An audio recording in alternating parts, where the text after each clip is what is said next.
Guys, ayan, i-flex natin yung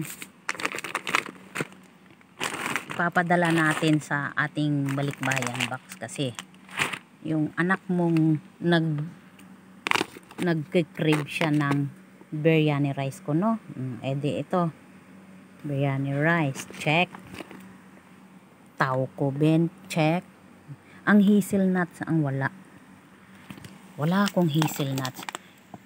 Pistachio, ayan, gogochang, ano pa yung pinaano niyang, basta ito lang, chili, Korean chili to eh, tsaka light soy, at tsaka itong coconut oil na large style siya. Ito siya. Tapos yung honey seeds na sunflower. Tapos may isa pang sunflower. Kasi gagawa siya ng biryani rice. Gagawa siya ng Korean. Ano ito? Oh, ito seaweeds yan, seaweeds. Dalawa yan, dalawa. Isa, dalawa. Tapos wala daw sa amin wala pang season ng sa amin sa Bago, walang chestnut, wala doon, walang kastanyas. December lang, meron lang sa Maynila. Kaya yan, bumili ako na ng chestnut na natanggalan na sa kanyang shell. Tapos ito, dalawa na yan. And then eto, cranberry, ayan, cranberry, dried na yan, cranberry, oh, dalawa. At saka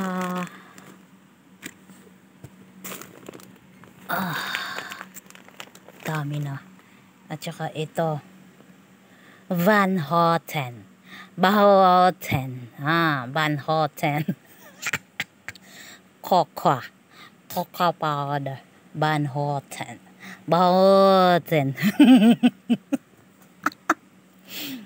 joke lang, Van Houten, diba, cocoa yan. Ay nako, yung anak mong daming iniisip na lulutuin and then syempre meron tayong masala powder sa biryani rice. Spicy yan guys, spicy.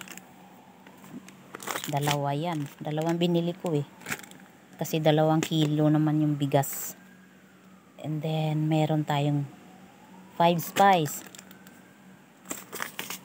Ay nako, chili powder, cloves ito guys,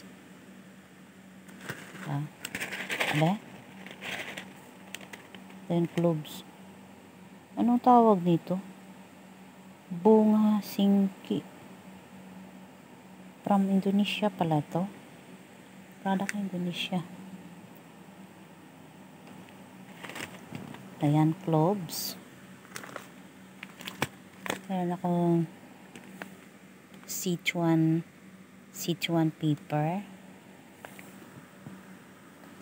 pepper corn. Then meron din akong chia seeds. 2 chia seeds. Dalawa yan. Tapos almonds. Ito yung almonds na hindi pa talaga siya hindi pa yan cook, hindi pa siya naluto ba. Ito almonds. Ay, wala pala akong kasoy.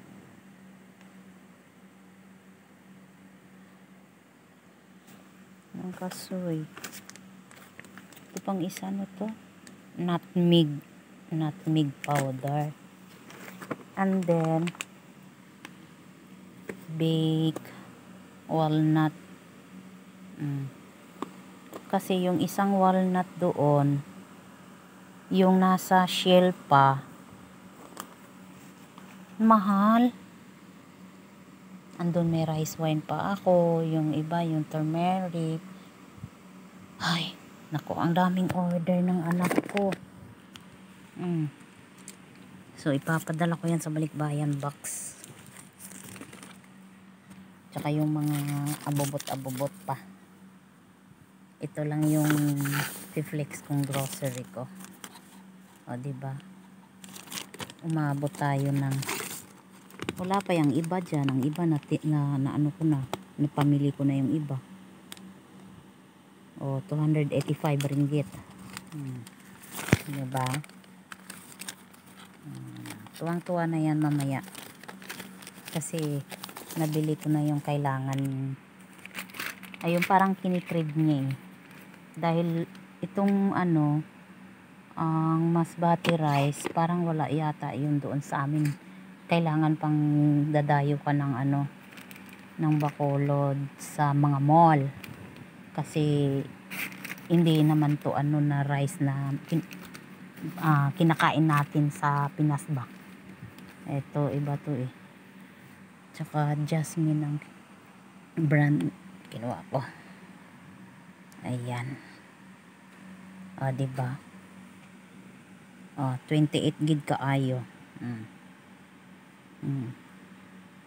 28. Ito 2 kg lang to ah. Mahalaw eh. Pero sige lang. Kasi nga gusto niya rin makatikim. O. Ganun talagang mga anak. Basta gustong kainin, pagbigyan para hindi maging ignorante sa mga lasa. Ayan na guys. Maraming salamat sa inyong panonood. Ililigpit ko na naman ulit yan. Tinanggal. Pinakita ko lang. Ayan na. Bye-bye.